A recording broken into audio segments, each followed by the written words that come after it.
we can serve the modern ecosystem. Lot of you people may find this is that I'm doing a buttering on these two people. Not at all. I come from the similar ecosystem, and I'm not here to impress. I'll very frankly tell you that I have very high regards for Dr. Ratan Jalan sir, and Dr. Vikram. Okay, so we have a constraint of time. So rather than me introducing them, I would like the same style, a key note about you, so that people will remember why Dental Growth Summit has invited Dr. Vikram and Ratan Jalan sir on stage, and what's the impact you're going to make on the young minds who are sitting here.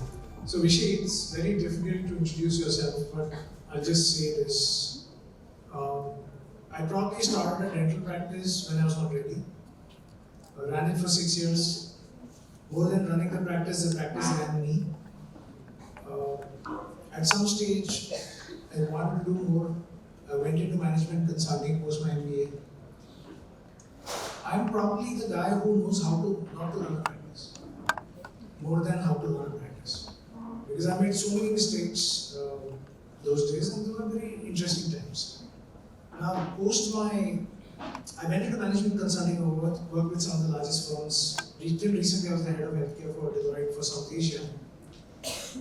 And what I understand is the mindset you have to run a practice as a clinician is different from the mindset you need to run a practice as a businessman.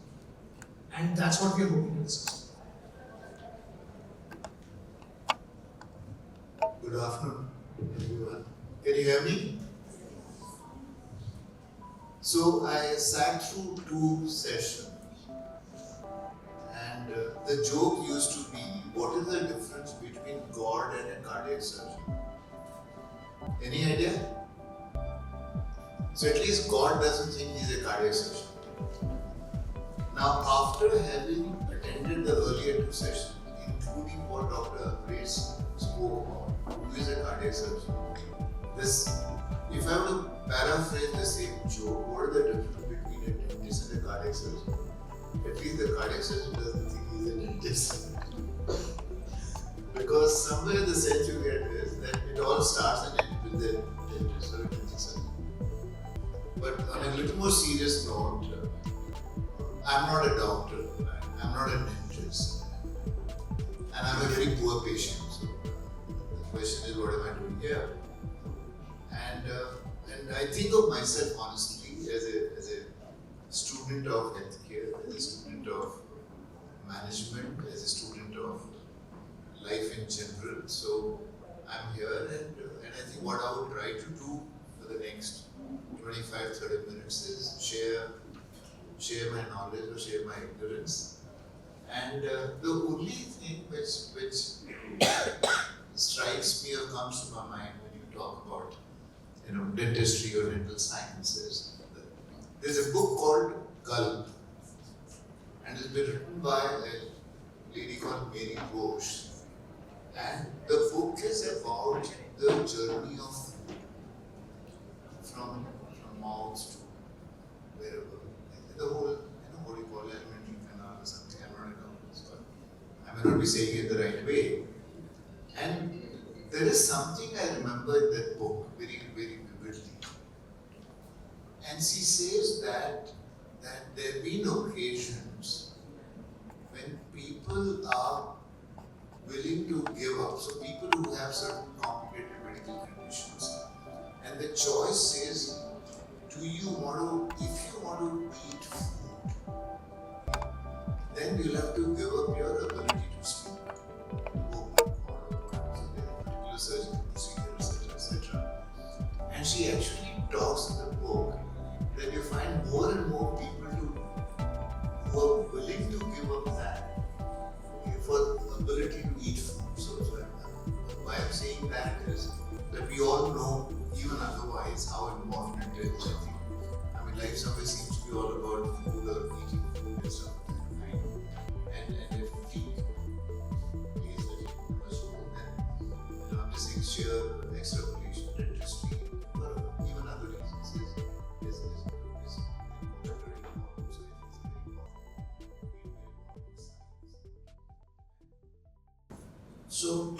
definitely make sure those people who are not ready, including me, will pick up that book. With this, I'll start my session.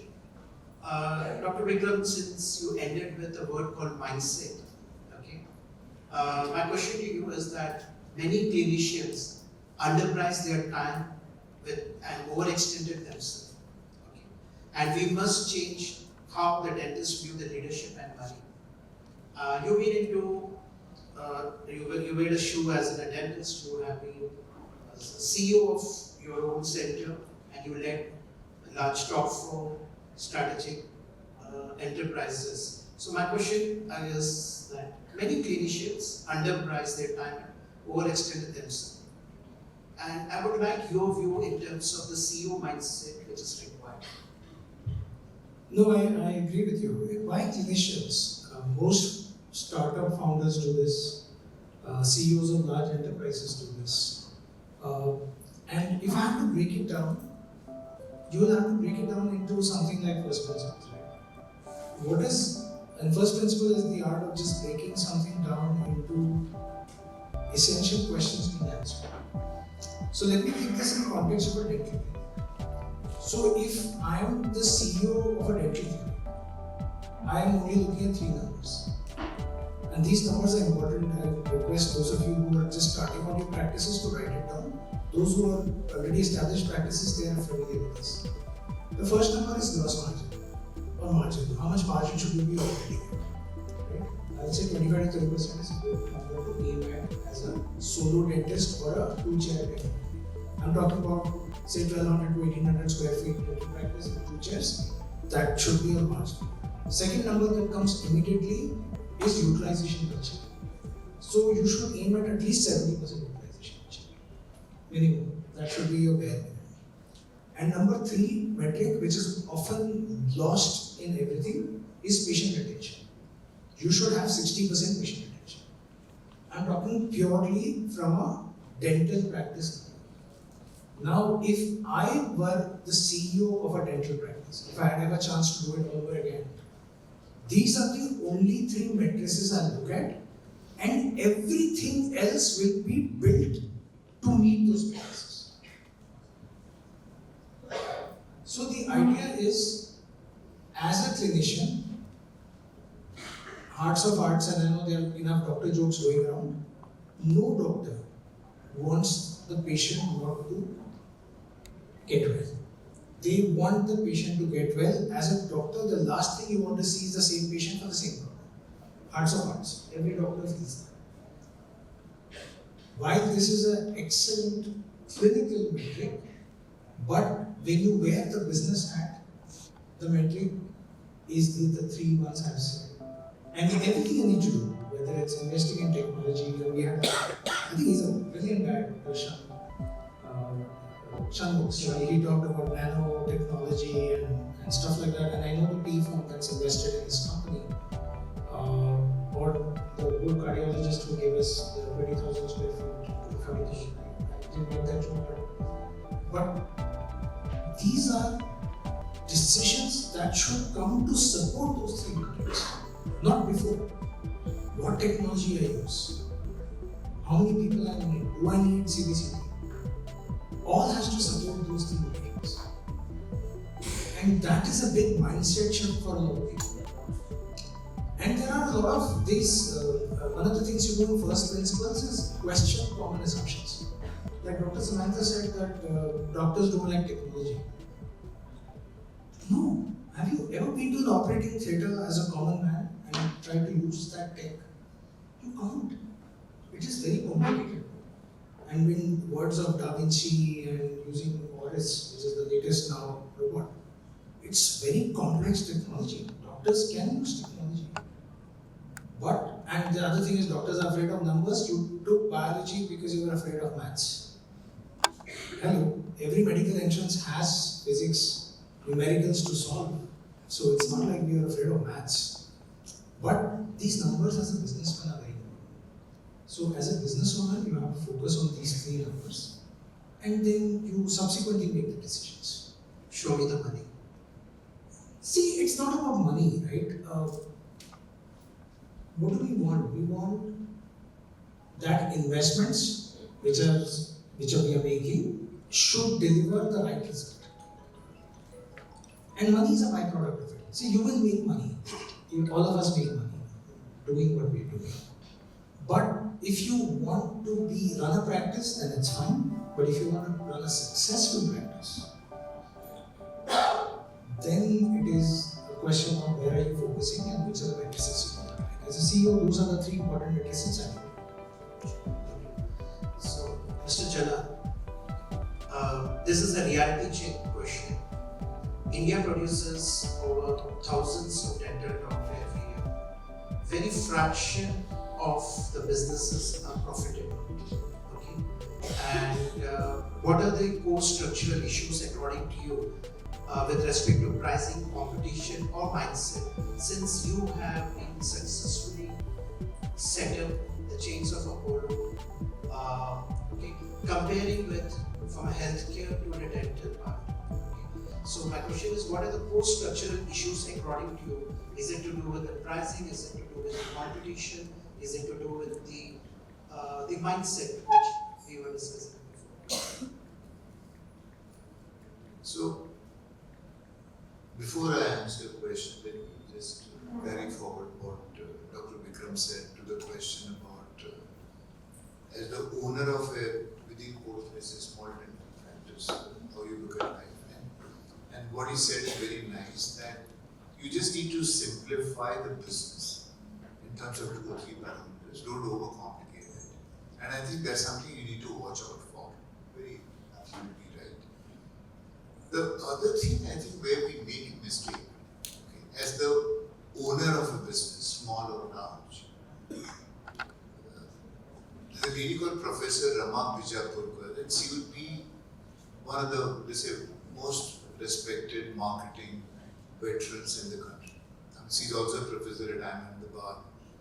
And I remember when Rama was invited to join the board of Infosys, I'm talking about almost 20 years back, and she went for the first board meeting. In the evening, we were having a chat, and she said, "Ratan, I can never ever believe what I saw." And I said, "What happened?" He said, "Ratan, the meeting started with Narayan Murthy making a presentation to the board that what were my KRAs for the first quarter and where do I stand." He said that's the way the board meeting started. Why I'm saying is there's something which you spoke, Vikram. If I'm the owner of my small practice, I may have a team of 6 people. I'm just saying, with the team of 6 people, I should very clearly articulate and talk about, as the owner or as the CEO of this business, what is it which I'm accountable for? Because a large number of times, the failure is the owner is not accountable to anybody. So what I do is good enough. And it's not that, there's a poor intent. I mean, he or she may be working like crazy, 18 hours a day, but the clarity is not there. So I think one of the things which I would suggest is be very clear about what are going to be your deliverables, what are you going to focus on, and there is a team spirit there. It's not that you're going to do Including the rent, working capital for 6 months. that's sizable. Yeah, that's it. So it's not that low. I thought it's lower than that. But you have a point. See, the biggest line item is real estate. So if you are using Some your space, home, some or you space. have real estate that you don't have to pay rent, etc., then you're shaving at least 50% off.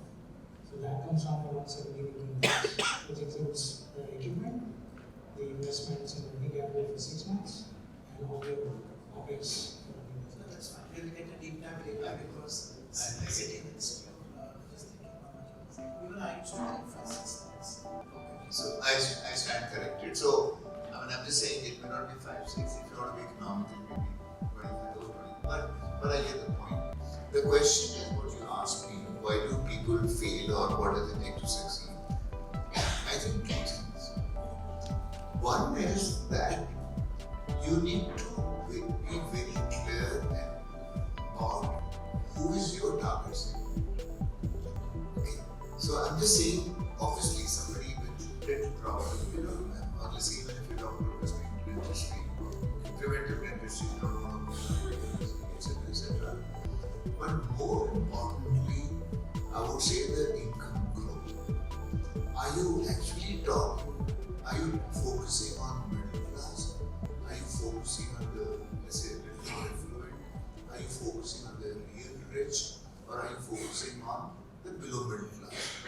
Let's say, relatively poor, if I use the word. I think, honestly, that is one fundamental start.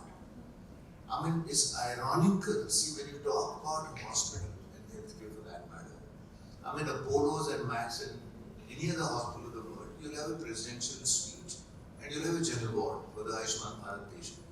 And I kind of call it chairman to chaprasi. Okay, so you want to serve the richest of the rich and you also want to serve the poor. In the process, honestly, if you ask me, I don't think both of them are happy. Because when the chairman walks into the hospital, he sees a very crowded lobby and he sees wherever I come.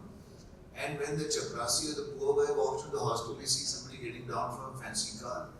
He obviously thinks that I know why am I being treated like bullshit.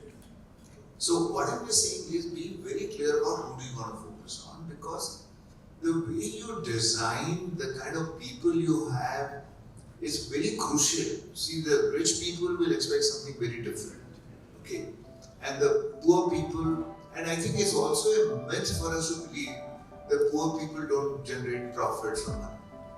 In fact, they may generate even more profit from you, but that's a volume game. So I think one other thing we need, and don't think that you're going to serve everybody. I mean, I'm just saying that's the sign of a disaster, if you honestly ask me.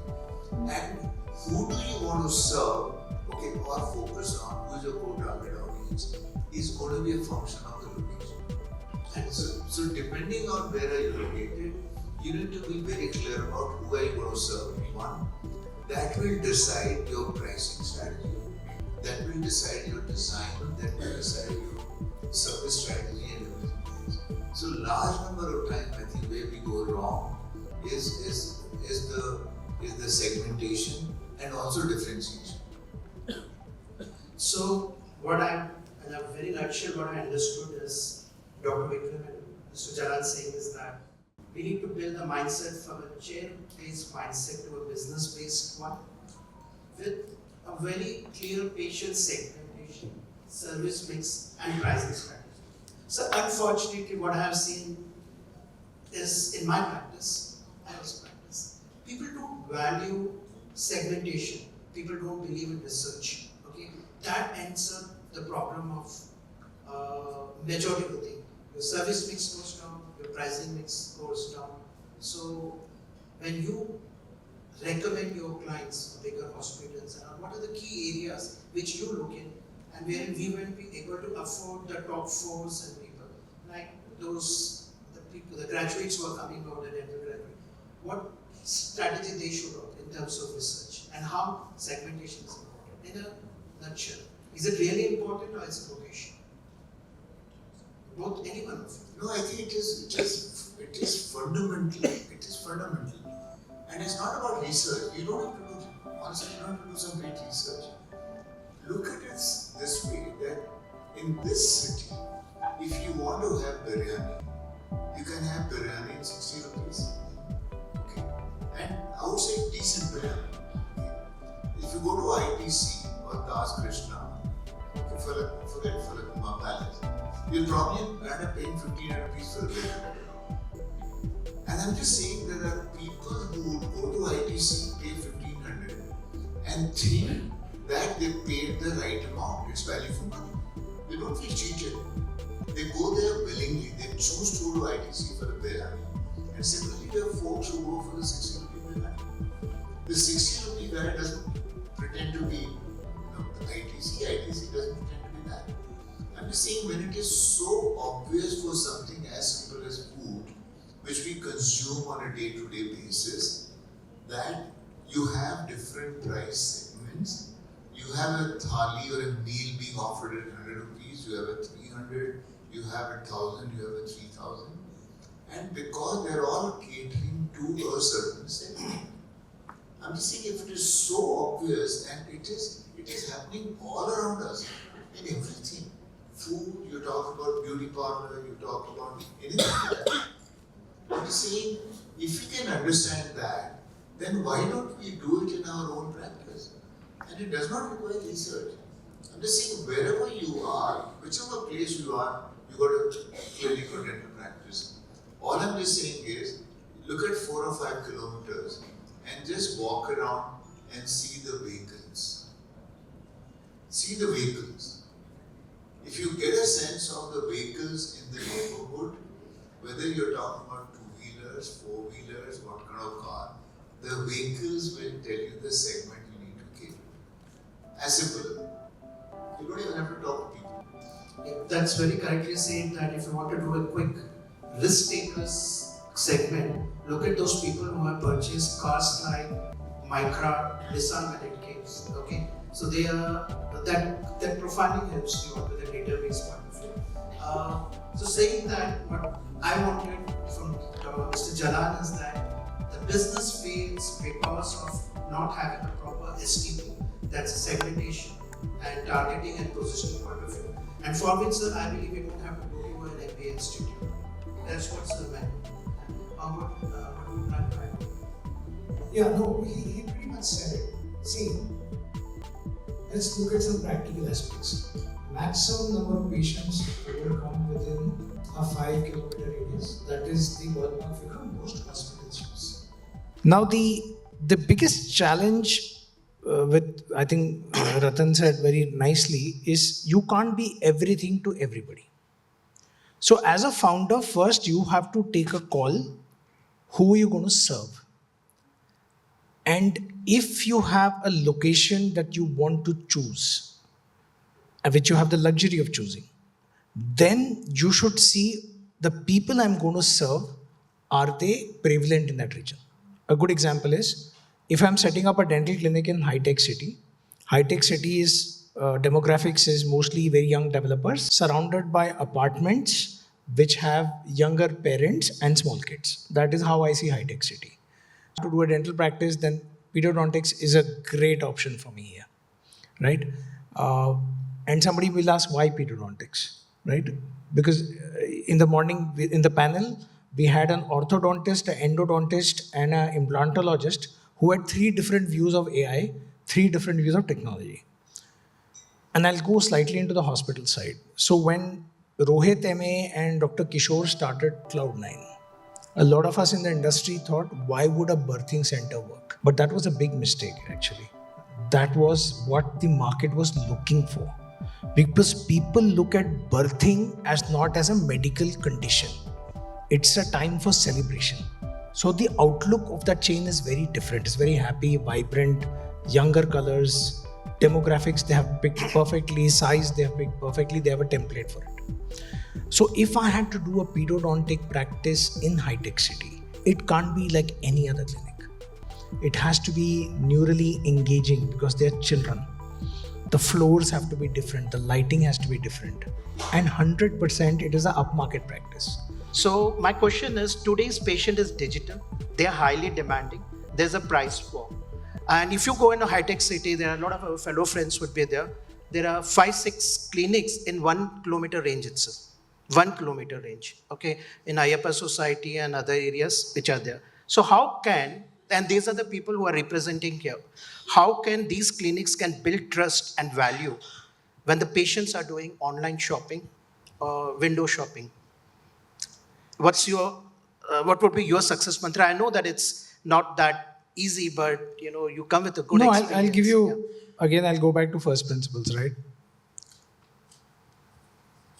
This current Indian generation that is working, especially the ones who are well-to-do, they feel extremely guilty. They feel extremely guilty because as Indians, we were not supposed to be wealthy. It's in our mindset.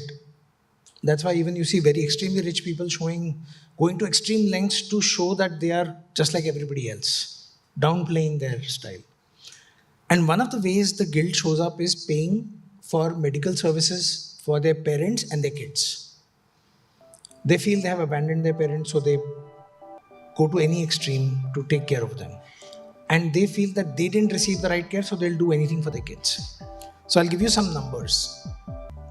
I saw a lot of numbers being thrown, but I checked the DCI website. We have about 3 lakh registered dentists in India. Only. Not 3 lakh every year, it's 3 lakh total. Right?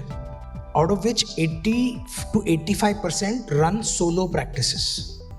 Single chair practices. Right? What I don't see is a high degree of differentiation. You go to Cloud9 and you go to Manipal. Big difference. You don't feel the same. Right? I don't see a differentiation in these 80 to 85% dental clinics. I saw your clinic yesterday from below and in FT. I just passed by it and I can make out. This is a place that is clearly communicating what I'm standing for. The problem between Ayyappa layout and all this, and you say people are shopping online, it's because they can't see the difference. And that's why you're forcing them to a common denominator. Let's go to Google and Google prices. The minute you start differentiating, and it has to be thought through, like what Ratan said, go out, spend some time in the market, see what people are doing, what they're buying, how many kids, how many apartments. Do some research yourself. Don't need anybody for it. Do it yourself. But get on the ground. Don't do online research. Even AI hallucinates. I don't want to go into that topic at all. You will start getting a sense what will help this guy come into my clinic and spend that money. That is very important. The second thing is, once I've decided, okay, I'm going to be an upmarket clinic, then you're going to start talking about patient experience totally. You need a valet. You need a lift. You need to make sure you're running 24/7 power backups. Because you're going to start totally giving him or her that experience so that 60% retention is met. See, let's not lose track of those 3 numbers. I don't want to spend money on marketing, on Facebook ads, all that jazz, because 60% of my revenue is coming from my existing patients. Why do I just need to treat them. I think a good doctor in the morning said every patient and the patient party is a VIP for me. And if you have to give them the VIP experience, that is what you need to do. But if you're not going to be a highly differentiated practice, then you're looking at volumes. Then you need people through the door continuously. Then you need to follow a very different strategy. So the founder has to decide, what's my DNA, what's my philosophy, how am I going to drive this, what are the numbers I'm going to track? And based on that, he or she has to clearly set down that philosophy and communicate it across the chain. The worst thing we can do is confuse the heck out of us. And we do that very well. All of us are also confused. What do we do? For example, coming for this event, it was Saturday, it is just before Diwali. But I'm very clear. If I go to an event, I'll wear a suit. I don't care if it's Saturday, Sunday, Diwali. It takes one big decision out of the equation. I'm not confused. Right? So Obama used to do this. Mark Zuckerberg does this. So the first thing, the founder has to get clarity in his head, what do I stand for? If you are clear on your stand, then you will attract the right kind of patient. You just have to trust the process after that. Most of the questions you're asking is because patients are confused, but more than that, the doctors are more confused than them. Whom should they reach out to me? Sorry? Whom should they reach out for getting out of the confusion? The patients or the doctors? Doctors. Anyway, it was on a lighter note. No, So, I'll tell you, there are people who will charge you for it and then people who won't charge you for it, right? No advice is free and free advice is not great. Sometimes I've gone to doctors who are very, very good, very short on time, and they charge a bomb, but their advice was worth weight in gold. okay, a little bit out of context. You also do consulting and help up set up dental practices. Can you just tell it in 2 minutes or 1 minute of time what exactly it is and how a dental doctor could be benefited? So essentially, see, what we look at is, first of all, I think the time for specialization in dentistry is coming in a big way. Orthodontists always used to specialize because it was a specialist art. But then we had a huge degree of generalization. But I think the time has come, just like in healthcare, we have birthing centers, pediatric hospitals, then you have specialty oncology, everything. And single specialty hospitals are hot right now. I think the time has come for dental to also start focusing on single specialty. Right? So if you're a periodontist, you start a pediatric dentistry chain. Prosthodontist, a prosthodontic dentistry chain. Don't do everything to everybody. So most of my advice goes in that direction, and then we help them set up. And in some cases we invest also, where we help them. The number one problem after that, once you've decided, is location. Location is when you should spend maximum amount of time. So I just spoke to Madan Sampath. He's from HCG and he does a lot of special projects. He said a brilliant line. He said, if you pick the wrong location, no matter what you do with marketing, interiors, it's not going to work. It's Hindi they say gayi bhains pani mein. Abhi kuch nahi hone wala. Got you, Right? got you. So we pick location. Based on the specialty demographics, we pick what facilities should be there. The staff, training of the staff. I think that's another area we can have a discussion on, just on training. So, Jalan sir, you have been part of in a leadership role for the institution like Apollo, which are known still the benchmark and trendsetter. Now, a small practice from 200 square feet space, like you also have set up big teams and all. So I would like your advice to set up team members that from an individual practice to grow to 40,000 square feet, the team makes the big difference. What is your say about building the team that reflects the brand, their brand? Before I get into that, let me just add something to what Vikram said. Okay. So one of the things I think we both have emphasized is, instead of trying to offer everything to everyone, choose a segment. And we are saying, for want of a better word, choose the income segment. Who are you trying to serve? Vikram went one step further, that even for that segment, you'd be better placed if you chose within dentistry, is there a subspecialty which makes sense to you? Okay, so I think that's the beginning. Okay, and I think it's a amazing thing, because I mean the whole birthing center philosophy is all about it. Okay. The second thing, okay, in fact, when you talk about differentiation, if I'm use the word, because somewhere when you set up a practice, okay, let's say you choose a particular income segment, you choose a particular subspecialty, the answer you have to the question, why should somebody come to you? Okay. It cannot be clinical outcome, because everybody is offering decent clinical outcome. Everybody is offering. So that cannot be the differentiator. How about you, Dr. Vikram?